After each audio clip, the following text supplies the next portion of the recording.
नमस्कार, प्रभा साक्षी news network पर आप सभी का स्वागत है। मेरे साथ हैं दिल्ली बीजेपी के अध्यक्ष वीरेंद्र सचदेवा जी। सचदेवा जी, आपका प्रभा साक्षी पर बहुत बहुत स्वागत है। आज अरविंद केजरीवाल जी को दंडात्मक कार्रवाई से कोई संरक्षण नहीं मिला कोर्ट से, बहुत उन्होंने भागदौड़ी कर ली। आज का जो कोर्ट का आदेश आया, इस पर आपकी क्या प्रतिक्रिया है? आप जिसे भागदौड़ी कह रहे हैं, मैं उसे राजनीतिक नौटंकी कह रहा हूँ। जी जब आपने चोरी की है तो जांच का सामना आपको करना पड़ेगा। ये बात पहले दिन से तय थी, इसलिए उनके उप मुख्यमंत्री सांसद जेल में है। जी लेकिन आज माननीय न्यायालय ने ये स्थिति स्पष्ट कर दी जी कि जाइए, जांच का सामना कीजिए, क्योंकि इस देश में जी कानून सबके लिए बराबर है, वो चाहे दिल्ली का कोई साधारण नागरिक हो जी। या दिल्ली के मुख्यमंत्री हो। जी।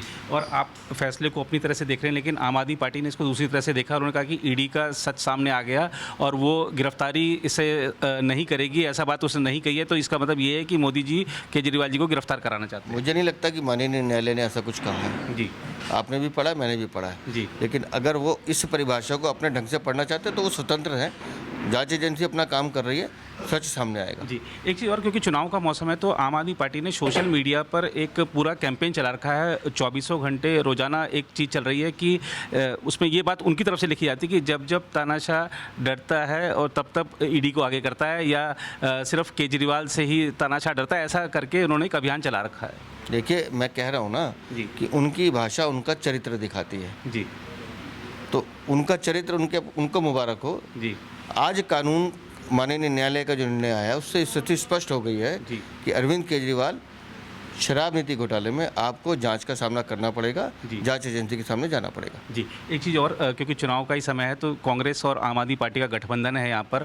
कांग्रेस की तरफ से एकदम चुप्पी है, हालांकि कुछ एक आध नेता पहले निशाना साधते थे, लेकिन अब एकदम चुप हैं। तो कांग्रेस के इस रुख पर आप क्या कहेंगे? एक तरफ वो दिल्ली में कहते हैं केंद्रीय कार्यालय से कि लोकतंत्र की हत्या हो गई, लोकतंत्र को बंधक बना दिया, हमारा अकाउंट फ्रीज कर दिया, यहाँ पर चुप हैं। मुझे लगता है कि कांग्रेस को अब अपने अस्तित्व की चिंता करनी चाहिए, जी क्योंकि जिस कांग्रेस को आम आदमी पार्टी के अरविंद केजरीवाल चोर, भ्रष्टाचार का अड्डा और ये सब कहते थे, आज वही कांग्रेस अरविंद केजरीवाल की गोद में बैठी है। जी और जो आज जिस दिशा में जांच जा रही है जी और जो परिणाम लगता है कि सामने आएगा, जी। उसके बाद कांग्रेस तय करे उसे क्या करना है। जी। उन्होंने अभी तक अपने कैंडिडेट भी घोषित नहीं किए हैं। मुझे जानकारी मिली कि वहाँ लोग चुनाव लड़ना ही नहीं चाहते।